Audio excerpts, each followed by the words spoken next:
Sungguh ajaib, ya, kalau takdir mempertemukan dua dunia yang sangat berbeda. Beliau ini seorang janda kaya raya, rumahnya bak istana, hartanya 7 turunan tak habis, tapi sayangnya ada satu yang kurang. Kakinya tak bisa digerakkan. Sudah bertahun-tahun ia hanya bisa melihat indahnya dunia dari jendela kamarnya yang mewah.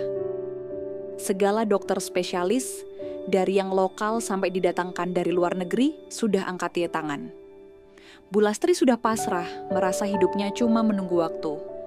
Suatu sore, saat ia sedang termenung, dari balik tembok istananya terdengar suara seruling yang merdu sekali, mengiringi sekawanan kambing yang lewat.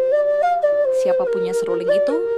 Ternyata Mas Panji, seorang penggembala kambing sederhana, hanya bermodal sandal jepit dan kesabaran mengurus ternak. Bu Lastri yang penasaran menyuruh asistennya memanggil Mas Panji. Awalnya Mas Panji kikuk sekali, berada di rumah semewah itu. Tapi, melihat Bu Lastri yang sendirian dan matanya penuh kesedihan, ia jadi kasihan. Entah dorongan dari mana, Mas Panji bilang, "Bu, maaf lancang, tapi mungkin ibu butuh udara segar dan tanah." Ia menawarkan untuk menggendong Bu Lastri ke padang rumput tempat ia biasa menggembala. Asisten-asistennya tentu protes, khawatir Bu Lastri jatuh. Tapi Bu Lastri, anehnya, merasa ada percikan harapan.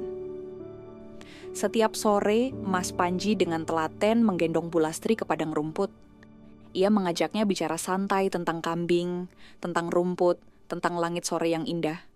Ia tak pernah membahas kekayaan atau penyakit Bu Lastri, seolah semua itu tak penting. 3 bulan berlalu seperti itu, sampai suatu senja, saat Mas Panji sedang asyik bercerita, Bu Lastri tiba-tiba merasakan sensasi kesemutan di kakinya. Ia kaget, mencoba menggerakkan jari kakinya, dan berhasil. Dengan air mata haru, ia mencoba berdiri, berpegangan pada Mas Panji. Dan ajaibnya, langkah demi langkah, kakinya yang lumpuh itu mulai bisa menopang tubuhnya. Dokter bilang, mungkin ini bukan obat, tapi semangat hidup dan koneksi sederhana ke alam yang menyembuhkan. Akhirnya, Bu Lastri bisa berjalan lagi.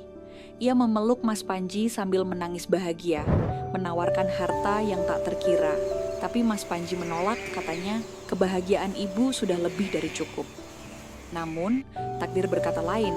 Bu Lastri meminta Mas Panji tetap di sampingnya, bukan sebagai orang kaya dan penggembala, melainkan sebagai pasangan yang saling melengkapi. Kisah ini mengajarkan kita bahwa kekayaan sejati bukan di bank, tapi di hati yang tulus.